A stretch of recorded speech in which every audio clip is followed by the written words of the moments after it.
wabarakatuh. Alhamdulillah. Wassalatu wassalamu ala Rasulillah Muhammad ibn Abdillah wa ala alihi wa sahbihi wa man walah. Subhanaka la ilma lana illa ma 'allamtana innaka antal alimul hakim. Rabbi shrah li sadri wa yassir li amri wahlul 'uqdatan min lisani yafqahu qawli. Amma ba'du. Alhamdulillah. Maaf aku hampir menyerah. Gitu ya? Temanya ya. Itu bukan dari saya. Karena saya tidak pernah hampir menyerah. Saya lagi mikir aja. Ini berarti yang hadir-hadir karena tertarik tema. Pastilah orang-orang yang pernah hampir menyerah dalam hidupnya. Teman-teman sedikit sekalian yang saya muliakan. Ada seorang anak dulu sama ayahnya. Ayahnya sangat kuat. Dia bilang sama anaknya, "Nak, kamu anak kecil, umur 5 tahunan, sangat lemah badannya." Ayahnya bilang, "Nak, gimana kalau ayah memintamu naik ke atas? Panjat. Saya nggak bakalan bisa ya. Coba kamu pakai semua kekuatan kamu." Akhirnya anaknya mulai jalan. Mulai lari. Gak kuat. Berapa langkah udah kecapean. Mulai jalan. Juga kecapean. Dia bilang, "Ayah gak bisa ya. Saya nyerah ya."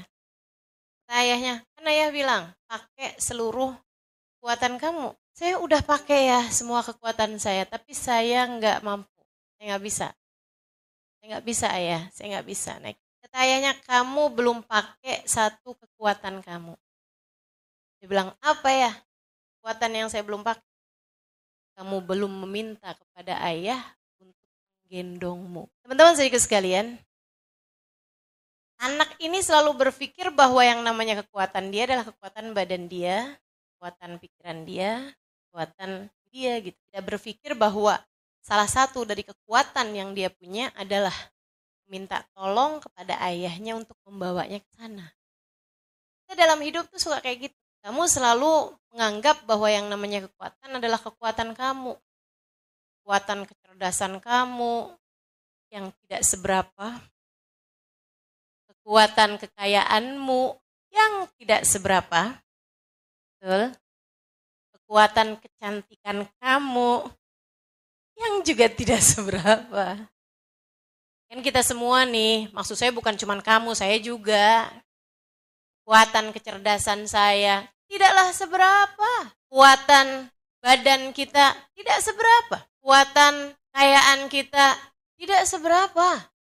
Kekuatan apalagi kecantikan kita tentu saja tidak seberapa, teman-teman.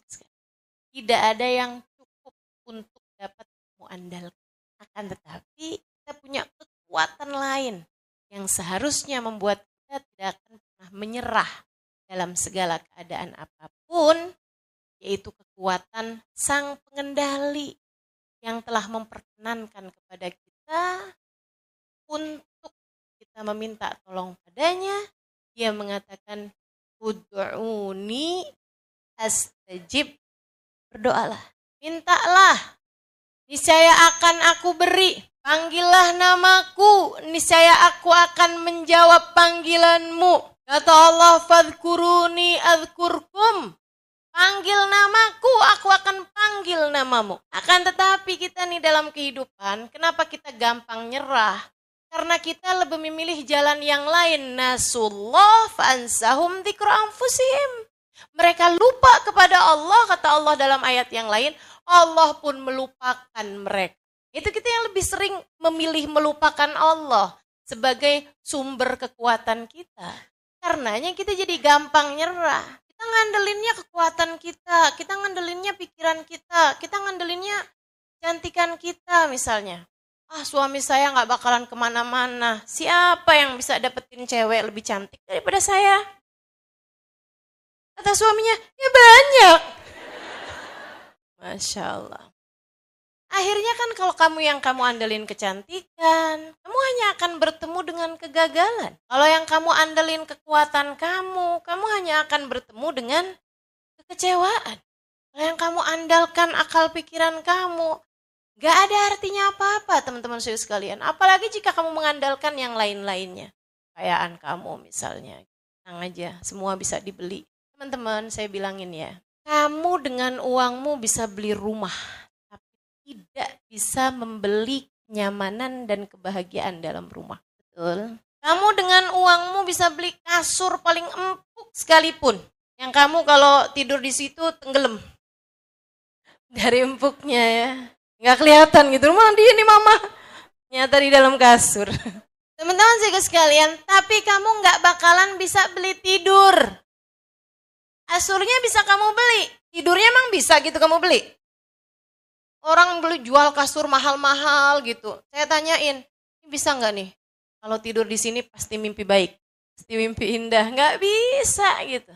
Nggak bisa beli tidur, apalagi beli mimpi indah.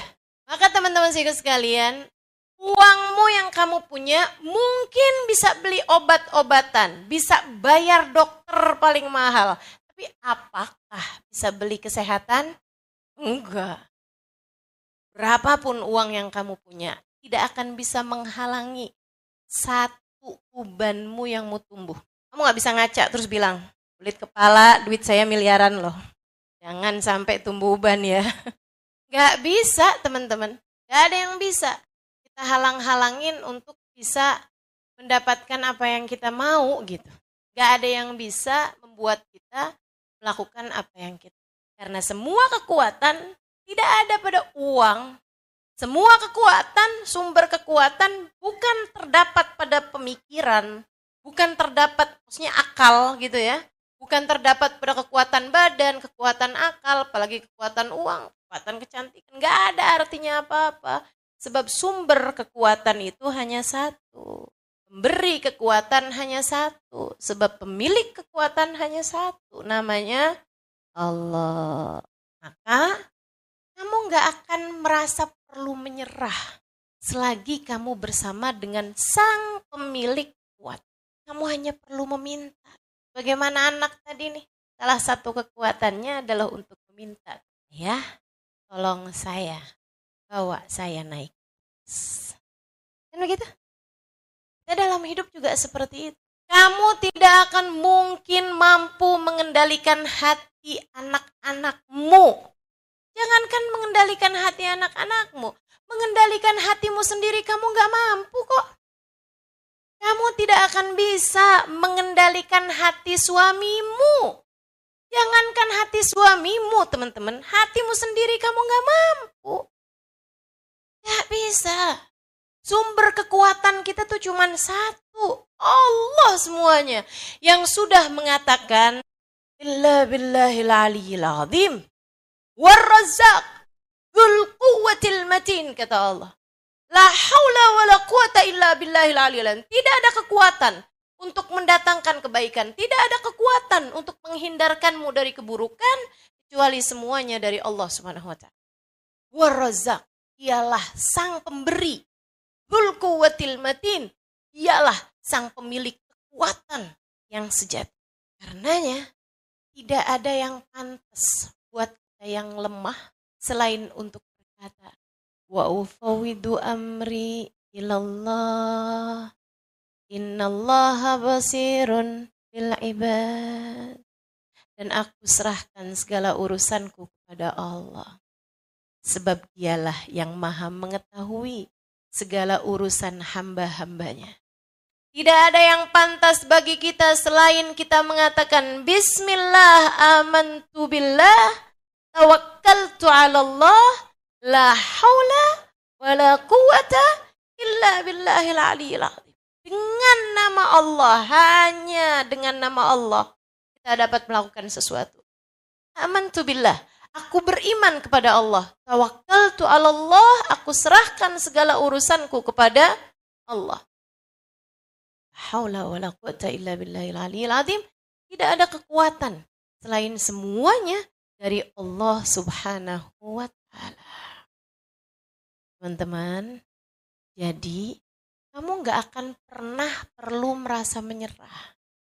Selagi kamu tahu bahwasanya sang Sang pemberi kekuatan senantiasa bersama dengan. Kamu hanya perlu mendekat kepadanya. Kamu hanya perlu mengingatnya tanpa jeda. Kamu hanya perlu kembali kepadanya. Kamu hanya perlu merengek-rengek padanya. Dia akan memberi kepadamu. Dia akan menarik tanganmu. Dia akan mendorongmu. Dia akan menguatkanmu. Dia akan menguatkanmu.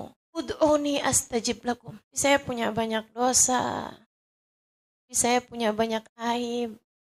Tapi saya punya banyak salah. Masa lalu yang gelap. Rasanya tak pantas saya mendekat padanya. Lagi pula, bagaimana mungkin yang suci didekati oleh kita yang penuh dengan aib-aib ini? Allah bilang, wa idza sa'alaka ibadi anni fa inni qarib.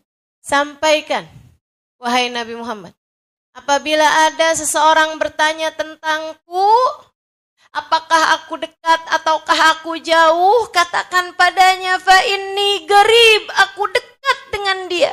Ujibu da'watad da'i idza da'an. Aku akan menjawab panggilan siapapun yang memanggil. Allah, indah benar. Ujibu da'watad da'i idza da'an. Aku akan menjawab panggilan siapapun yang memanggilku.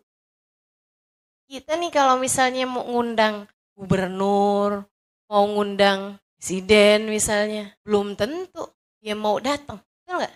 Ustazah gimana ya? Saya ini mau kawinan, pengen ngundang Pak Jokowi jadi saksi pernikahan saya. Gimana menurut Ustazah? Saya liatin dulu. Nggak kayaknya. Kenapa gitu Ustazah? Kamu bukan Aurel. Teman-teman saya sekalian, mau ngundang orang di dunia gini aja, bukan mudah loh. Segitunya sang pemilik dunia, sang pemilik akhirat, penciptamu teman-teman saudaraku sekalian, pengendali semuanya, pemilik segalanya, berkata kepadamu, ujibu da'watad da'i idza da'an. Aku akan menjawab panggilan siapapun yang memanggilku. Ya Allah. Falyastajibu-li. Ini deh. Maka hendaklah mereka memanggil namaku. Wa idza salaka ibadi anni fa inni qarib. Ujibu da'watad da'i idza da'ani falyastajibu-li. Mana itu ayatnya? Wal yu'minu bi la'allakum tersyudun. La'allakum tersyudun. Maka panggillah aku, mintalah ijabah padaku, berimanlah kepadaku, tetaplah percaya padaku. Jangan pernah putus asa. La'allakum tersyudun, kalian pasti akan mendapatkan petunjuk. Nikmat luar biasa. Ya Allah subhanahu wa ta'ala. Teman-teman saudaraku sekalian yang saya muliakan, makanya sebenarnya hamba-hamba Allah subhanahu wa ta'ala, jika mereka memang menghadirkan Allah dalam hatinya, tidak akan pernah menyerah. Bagaimana mungkin menyerah jika sang pemiliknya akhirat bersama dengannya? Menyerah dari apa? Jika selama ini pemilik kekuatan semuanya bersama dengannya. Kamu hanya perlu meminta, kamu hanya perlu berdoa, kamu hanya perlu merengek, kamu hanya perlu merintih-rintih kepadanya. Dia pasti akan mengijabah doamu, teman-teman saudara sekalian. Maka nggak usah khawatir, tidak usah khawatir. Tidak ada hal yang seharusnya perlu membuatmu untuk, sebab dia selalu bersama. Lagi pula ya, ketika dia memberi kepadamu kesulitan, itu juga bukan karena dia benci, akan tetapi karena dia ingin kamu naik kelas. Allah tidak mengujimu karena benci. Allah mengujimu untuk menaikkan kelasmu. Sama, kalau mau naik kelas kan ada ujiannya dulu. Tapi kok ujian saya sama terus ya Ustazah? Ya berarti kamu belum lulus-lulus. Ini ujiannya sama terus gitu. Dan jangan bangga kalau kayak gitu. Ustazah, suami saya tuh Ustazah kok kayak gitu mulu ya Ustazah. Saya ini diuji terus sama suami saya yang kayak gitu Ustazah. Kok kayak gitu terus ya Ustazah? Suami saya kok diujinya kayak gitu terus? Ya berarti kamu belum lulus. Itu kok bangga? Jangan bangga teman-teman. Berarti ujian kamu tuh di situ. Ayo dah, jangan pernah menyerah. Enggak perlu. Kamu tidak pernah harus merasa menyerah seharusnya. Teman-teman sekalian, apa sih yang bikin orang pernah menyerah biasanya? Sakit, miskin. Gak putus asa tuh biasanya orang dari apa putus asanya? Miskin, sakit, apa lagi? Putus cinta. Ya, oke banget dah. Ya. Coba. Ini buat yang pernah hampir menyerah nih, saya mau tahu nih. Apa yang membuatmu pernah hampir menyerah? Masalah apa? Apa? Diselingkuhin. Oke, baik.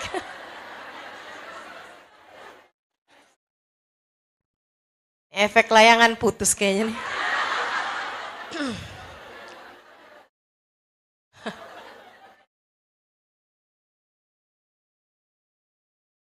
Ya. Kalau ya layangan putus, beli lagi layangan yang lebih bagus.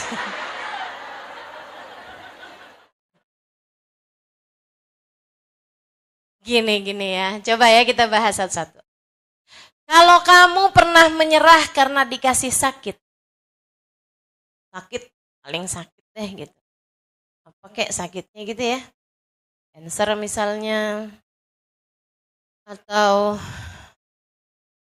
apalah yang macam-macam itu ya, penyakit-penyakit tuh. Teman-teman saya sekalian, kamu harus tahu bahwa sang pemberi kesehatan tuh cuma satu. Namanya Allah. Allahumma rabban nas adhibil bas. Shfi anta syafi wa afi antal mu'afi. Itu doa yang selalu dibaca Nabi kalau ada orang yang lagi sakit. Itu bacaannya itu. Allahumma rabban nas, ya Allah engkaulah pemilik manusia. Adhibil bas, angkatlah penyakit.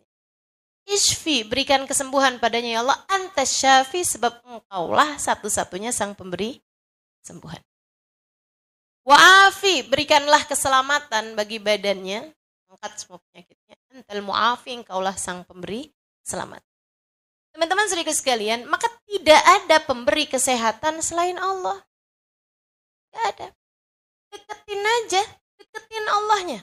Lebih dekat lagi, dan Allah tuh teman-teman saudara sekalian nggak pernah jahat sama hambanya. Wa makanallahu bidzallamin lil abid.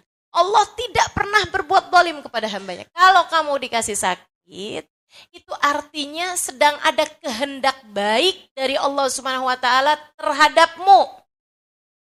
Apa kehendak baiknya Ustaz? Macam-macam. Bisa menjadi penggugur atas dosa-dosamu. Sampai-sampai Nabi Muhammad SAW mengatakan, ahabbul amrad ilayya al-humma. Kata Nabi Muhammad, penyakit favorit saya. Nah tuh.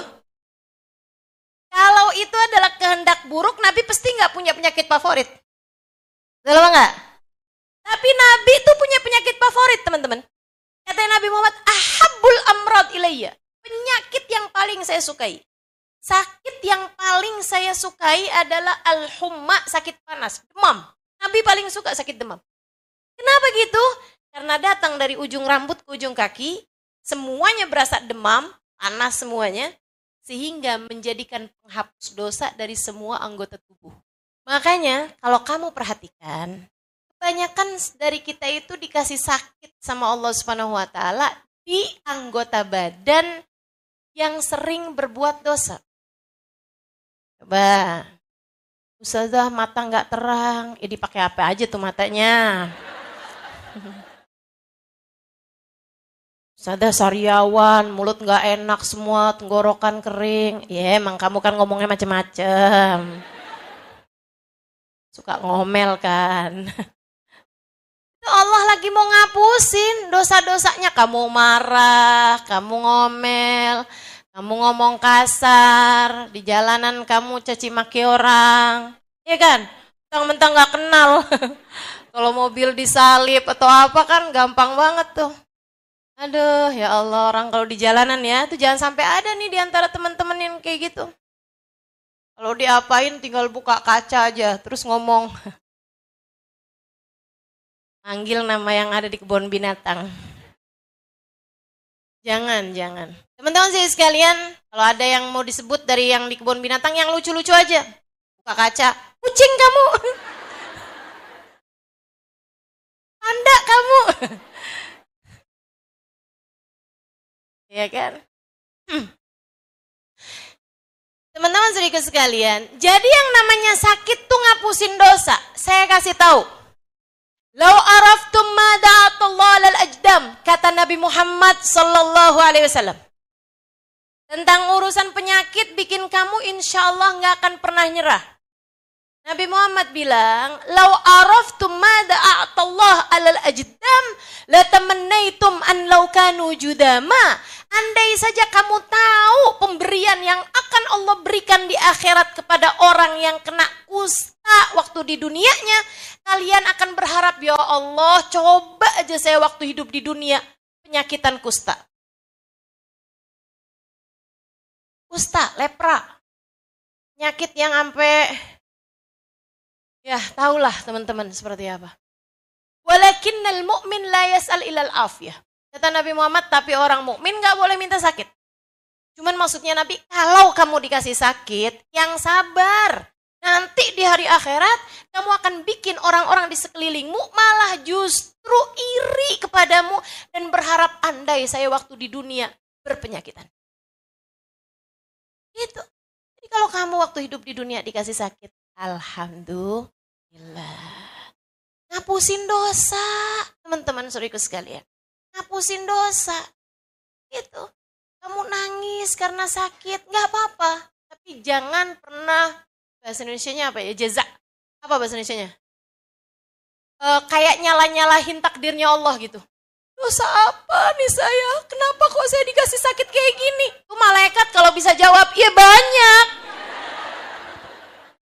Malaikat atid tuh kalau denger, ya Allah, udah itu. Kali main lirik-lirikan sama malaikat rokib, iya. Dia nggak sadar, Kip, udah bikin kamu nganggur.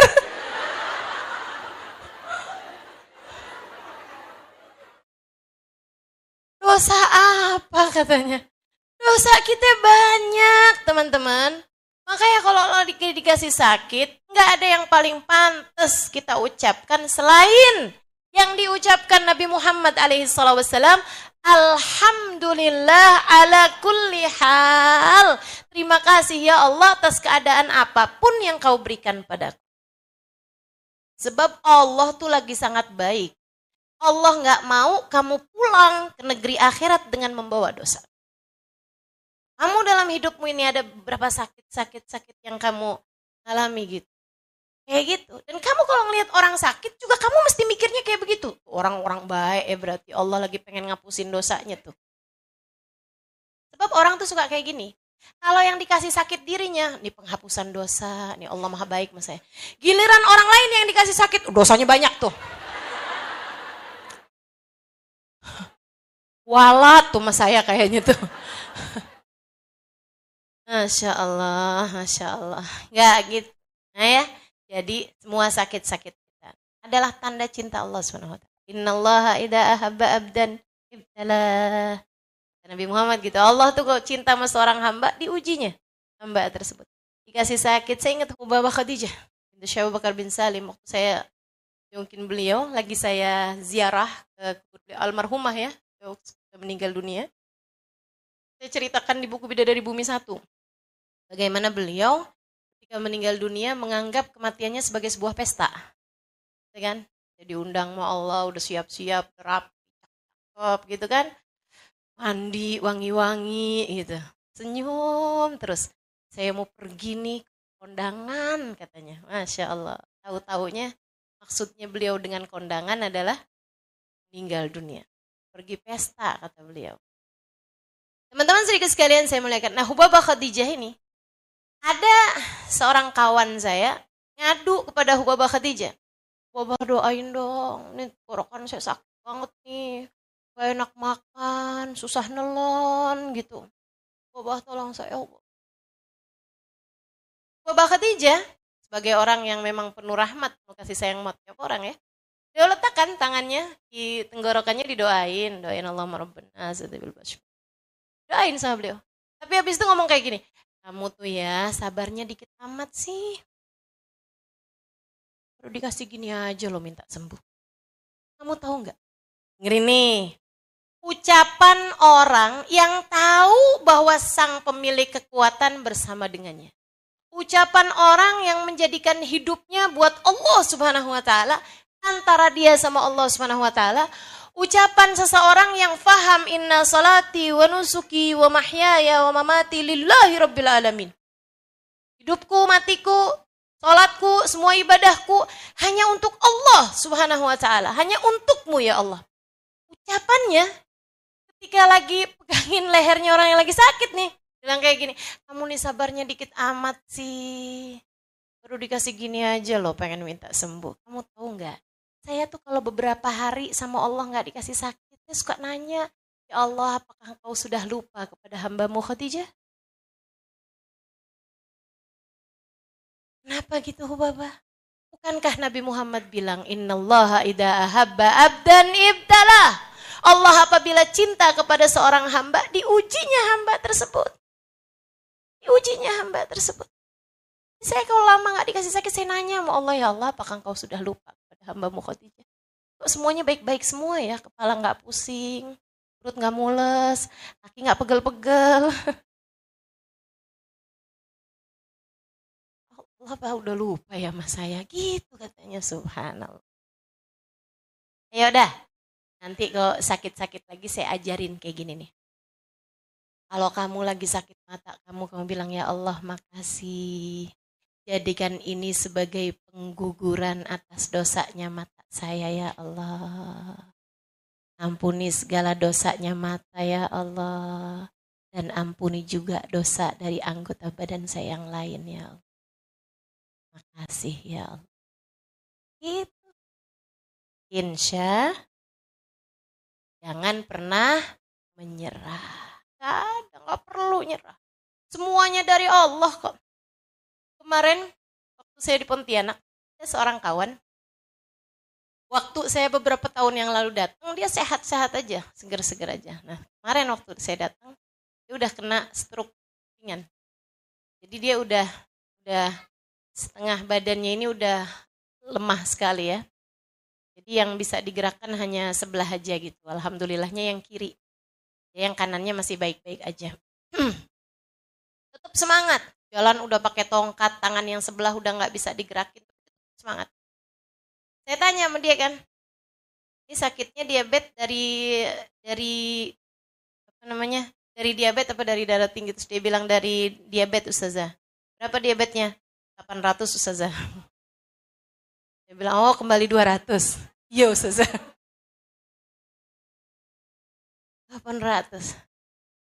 Terus dia bilang sama saya nih, dia bilang gini nih, kalau yang ngasih orang sudah saya pukul dia Ustazah. Stroke ini dia bilang, kalau yang ngasih orang, siapapun orangnya saya pukul dia Ustazah. Saya gampar dia Ustazah. Tapi kan kita tahu yang ngasih Allah. Ya udah aja saya nikmatin. Subhanallah, kayak jadi obat gitu. Buat saya dan buat semua orang insya Allah. Ya. Kalau kamu lagi dikasih sakit, kamu bilang, kamu ingetin diri kamu sendiri. Kamu mulai, aduh kok sakit ya. Kamu ingetin diri sendiri. Tunggu dulu, yang ngasih sakit siapa nih? Yang ngasih sakit siapa nih? Allah. Kalau Allah yang ngasih sakit, Allah yang paling tahu yang terbaik buat kita. Kita nih kadang-kadang jadi orang, kalau nggak dikasih sakit, suka sok-sokan. Suka ngerasa kita kuat, suka ngerasa kayaknya umur masih panjang. Betul nggak? Kalau dikasih sakit kan jadi inget mati, kan bagus. Kalau dikasih sakit kan jadi nyebut Allah, kan bagus. Betul apa enggak? Oh dikasih sakit nih, Allah bawaan nyari tasbih mulu. Kalau nggak sakit yang dicari remote TV. Giliran sakit baru udah nyari tasbih, nyari Quran, gitu kan ya? Masya Allah, ini modelan kayak kita nih. Jadi Allah kadang-kadang suka ngasih sakit sama kita. biar dia ingat kepadaku, kata Allah. Biar dia ingat kepadaku. Kalau hamba dimurka sama Allah sekalian lo nggak pernah dikasih sakit-sakit. Jadi jangan suka ngerasa, ya enak banget ya jadi dia nggak pernah sakit. Jangan. Teman-teman, tahu nggak ada satu orang sepanjang hidupnya nggak pernah sakit? Tahu siapa? Fir'aun. Mau? Enggak. Makanya Fir'aun tuh belagu. Fir'aun itu nggak pernah sakit. Jangankan sakit yang berat, flu nggak pernah Fir'aun. Fir'aun nggak pernah pusing, nggak pernah mules, nggak pernah rematik, asam urat, kolesterol, nggak pernah tuh. Fir'aun tuh sehat terus. Anuan nih nggak pernah dia. Satu hari Fir'aun baca di kitab-kitab terdahulu. Maha suci Allah, Tuhan yang menciptakan alam semesta. Dia tidak pernah sakit. Fir'aun bacanya, oh kayak saya ya. Fir'aun itu dikasih hidupnya, itu teman-teman serius sekalian, kalau dia bilang melangit, langit hujanlah, hujan turun beneran. Makanya Fir'aun tuh ngerasa jadi Tuhan bukan karena nggak ada apa-apa, nggak punya alasan, punya alasannya. Makanya sampai para ulama bilang, andai ada orang di zaman sekarang dikasih kelebihan sama Allah kayak yang Allah beri kepada Fir'aun, dia bakalan ngaku jadi Tuhan juga. Nah, orang Lia Eden aja ngaku jadi malaikat Jibril. Padahal masih bisa ditangkap sama polisi. Ya enggak? Kalau dia malaikat Jibril masa mungkin bisa ditangkap sama polisi. Malaikat Jibril kan pimpinan para malaikat ya. Ya Allah, ada-ada aja. Jadi teman-teman saudaraku sekalian, kalau kamu dikasih sakit sama Allah, artinya Allah sedang sayang sama kamu, Allah sedang menghapuskan dosa-dosa kamu. Itu adalah takdir baik, jangan pernah menganggapnya sebagai sebuah takdir buruk. Insya. Apalagi, kamu suka nyerah dari apa? Cinta tadi itu ya. Teman-teman sedikit sekalian, ini saya sering sampaikan sama siapapun yang ngeluh kepada saya urusan hal-hal yang seperti ini nih. Saya bilang, dengerin. Yang pernah putus cinta dengerin. Yang pernah merasa cinta saya dikhianati. Hati saya diduakan. Atau bahasanya suami saya ternyata sudah buka cabang. Teman-teman saudariku sekalian yang saya muliakan, ketika hati seseorang berpaling darimu, seringkali itu merupakan tali-tali yang Allah Subhanahu wa Ta'ala berikan kepadamu untuk menarikmu kepada Allah. Ketika hatimu sedang merasa dikhianati, cinta seseorang yang asalnya mencintaimu berpaling darimu, seringkali itu merupakan cara Allah untuk mengenalkan kepadamu cintanya yang sejati. Imam Syafi'i bahkan mengatakan, kalau kamu merasa dalam hidupmu tidak ada yang mengurusmu, berbahagialah. Sebab seringkali itu merupakan pertanda Allah langsung yang akan mengurusmu. Oh, udah diselesainya sama Allah, ya Allah, enak semua dah. Nggak usah pernah nyerah. Nggak usah. Kalau lagi ada hati seseorang sedang berpaling, saatmu untuk mengangkat tangan kepada Allah Subhanahu wa Ta'ala dan berkata, ya Allah, meski siapapun berpaling hatinya dariku, jangan pernah engkau yang berpaling dariku ya Allah. Sebab siapapun pergi aku tak peduli, selagi engkau tetap memandangku dengan penuh kasih sayang. Halo? Bisa? Insya Allah. Saya nggak lagi doain suamimu berpaling hati, enggak. Cuman siap-siap aja. Allah itu pencemburu teman-teman. Ada nih sebelum nikah, ya Allah tahajudnya rapi. Quran nggak pernah ditinggal, zikirannya rajin. Giliran punya suami aja yang dipikirin sama dia. Tiap hari urusannya minum jamu anti tua. Tiap hari urusannya pokoknya yang penting suami sayang. Kalau dia baca bacaan juga biar hati suaminya nggak berpaling. Baca surat Ar-Rahman biar suami tambah sayang. Sholat tahajud biar suami tambah cinta. Apa-apaan biar rezeki suami luas. Jadinya ngasih sama saya. Padahal belum tentu kan. Kalau minta rezeki aja. Gak usah ke suami. Ya Allah kasih kepadaku rezeki. Enak. Halo? Jadi gak usah doain rezeki suami. Doain juga. Tapi maksudnya ngapain kamu kalau mau doa tentang rezeki kamu sendiri, kenapa harus lewat suami? Gak usah, langsung aja minta sama Allah SWT. Jangan punya ketergantungan kepada manusia siapapun orangnya. Kalau dia pergi, hatimu jadinya rapuh. Hatimu jadinya ambruk. Karena kamu bergantung sama sesuatu yang lemah. Akan tetapi kalau bergantungmu sama Allah SWT, kamu jadikan statusmu sebagai seorang istri adalah caramu mendekat kepada Allah Subhanahu wa taala. Tugasmu ibadah kepada Allah Subhanahu wa taala. Ringan aja hati kamu pastinya. Teman-teman saudaraku sekalian, yang pergi siapa? Suami. Allah enggak pernah pergi kok. Gitu kan ya? Jangan pernah buat hatimu bergantung kecuali kepada yang kuat.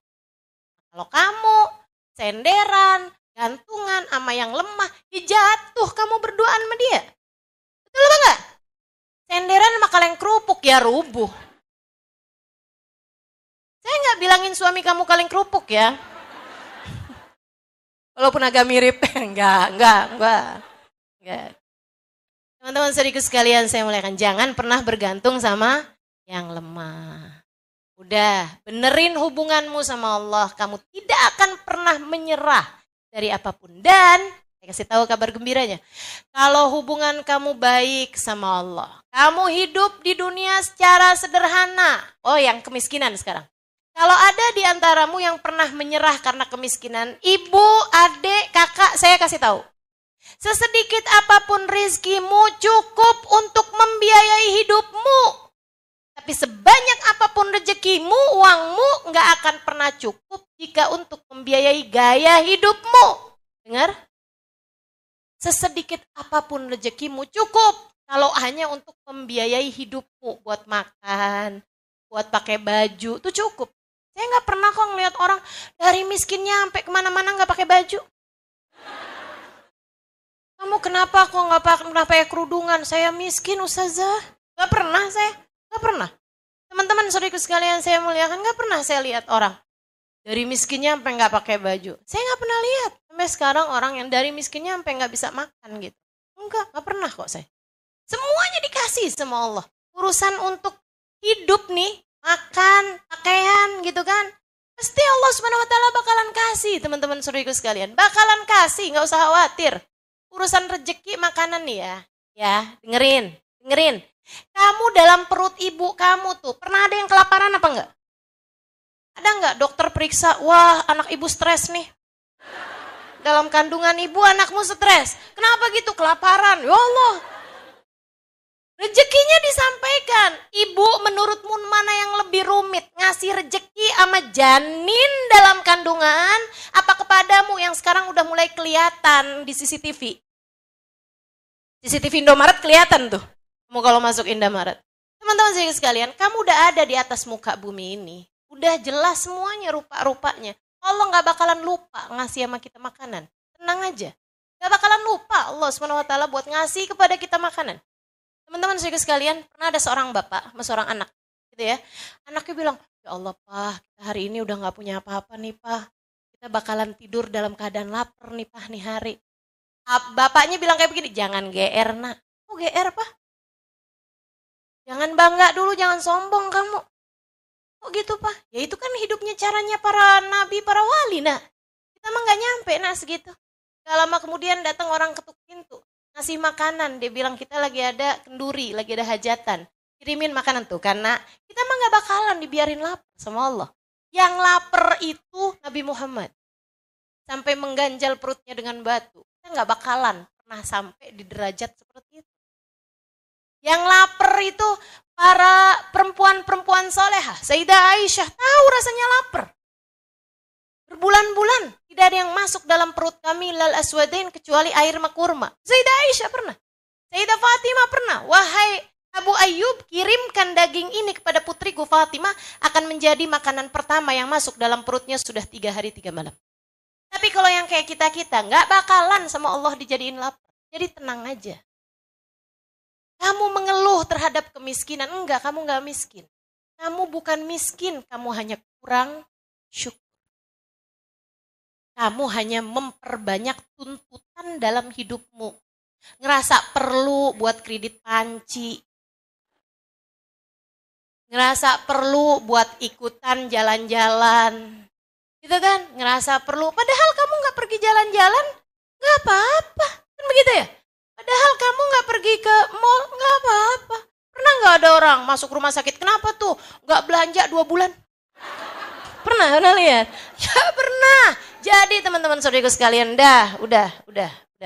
Gak ada ceritanya. Kita bakalan dikasih kemiskinan yang sampai miskin banget, gak ada ceritanya. Tinggal syukuri aja. Dan kalau kamu sama Allah dibikin rezekinya terbatas di dunia ini, nanti kamu akan syukuri di akhirat nanti. Kamu akan mensyukurinya di akhirat nanti.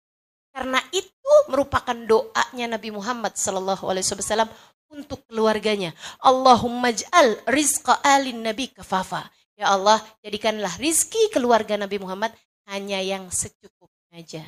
Kalau kamu merasa rizki kamu kok secukupnya aja, ya Allah alhamdulillah nih kayaknya udah mulai mirip sama doanya Nabi Muhammad. Gitu. Jangan lihat ya Allah kapan ya punya mobil ya Allah cuma bisa lihat doang. Katanya disolawatin, pegang solawatin. Nah, nggak usah.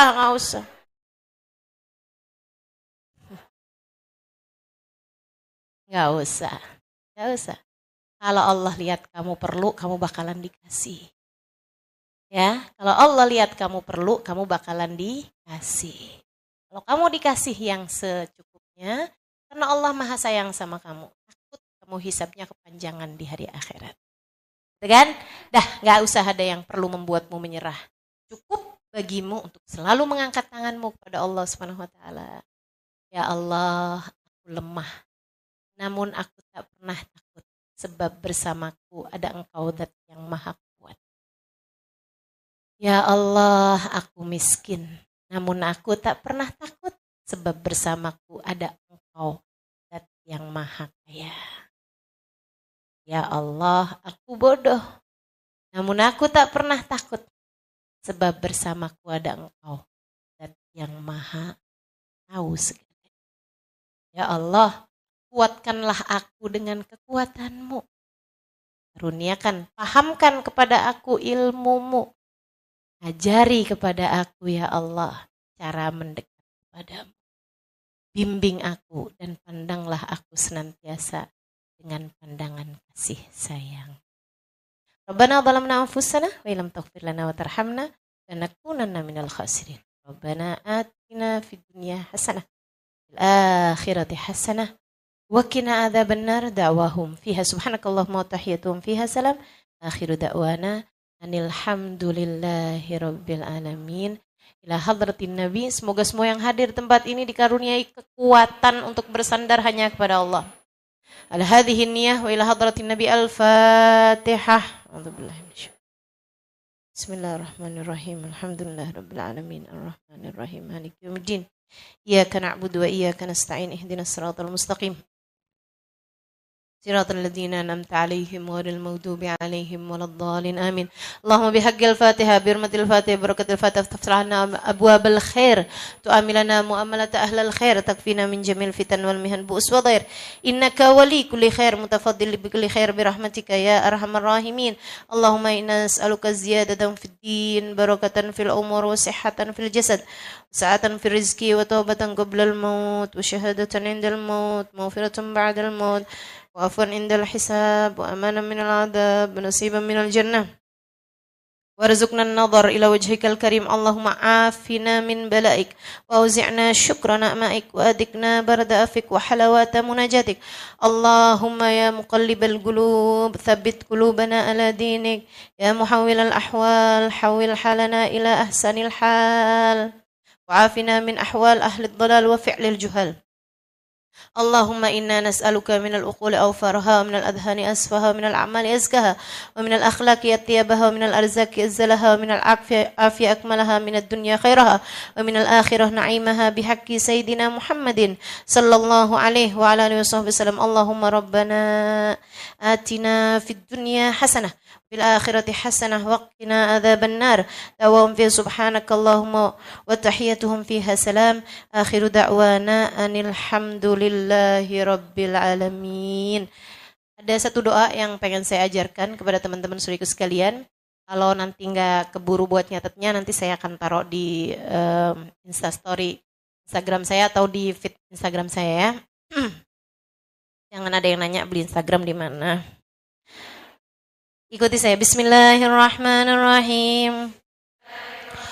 Allahumma inni dha'ifun faqawwi fi ridaka dha'fi wa khud ilal khairi binasiyati waj'alil islama muntaha ridaya.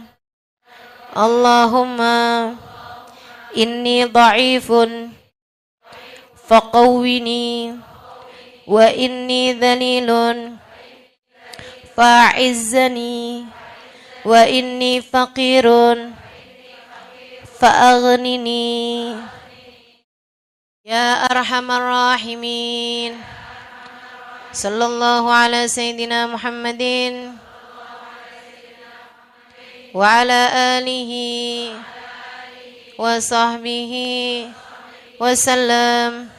Walhamdulillahi rabbil alamin. Ya, ini doa kalau bagi yang lagi diuji-uji dengan segala hal-hal yang berat-berat dalam hidupmu. Doa ini diajarkan baginda kita Nabi Muhammad SAW. Menguatkan kita insya-Allah. Artinya, Allahumma inni dha'ifun, ya Allah aku sangat lemah. Faqawwi fi ridhaka dha'fi, maka kuatkanlah aku dalam keridhoanmu segala kelemahanku. Segala kelemahanku kuatkanlah ya Allah. Wa khud ilal khairi binasiyati, ya Allah bawa aku, bimbing aku menuju kepada kebaikan. Waj'alil Islam muntaha ridhaya, jadikanlah Islam sebagai puncak tertinggi keridhoanku. Allahumma inni dha'ifun faqawwini, ya Allah aku lemah maka kuatkan aku. Wa inni dalilun fa'izzani, aku hina muliakan aku. Wa inni faqirun fa'aghnini, ya Allah aku miskin cukupkanlah aku ya arhamar rahimin. Wahai zat yang paling rahmat. Mudah-mudahan Allah Subhanahu wa taala senantiasa menjadikan kita tidak akan pernah menyerah insyaallah. Nah, ini diajarkan oleh guru kami Al Habib Umar bin Hafid dari baginda kita Nabi besar Muhammad sallallahu alaihi wa ala alihi wasallam. Insyaallah orang yang dikehendaki baik dan dikuatkan oleh Allah Subhanahu wa taala tidak akan pernah lupa doa ini. Hanya begitu ya. Mudah-mudahan Allah kuatkan kita senantiasa insyaallah. Amin ya rabbal alamin. Wassallallahu ala sayyidina Muhammadin wa ala alihi wasahbihi wasallam. Walhamdulillahi rabbil alamin. Terima kasih, mudah-mudahan bermanfaat. Kurang lebihnya mohon maaf. Billahi taufiq wal hidayah wal afu minkum. Assalamualaikum warahmatullahi wabarakatuh.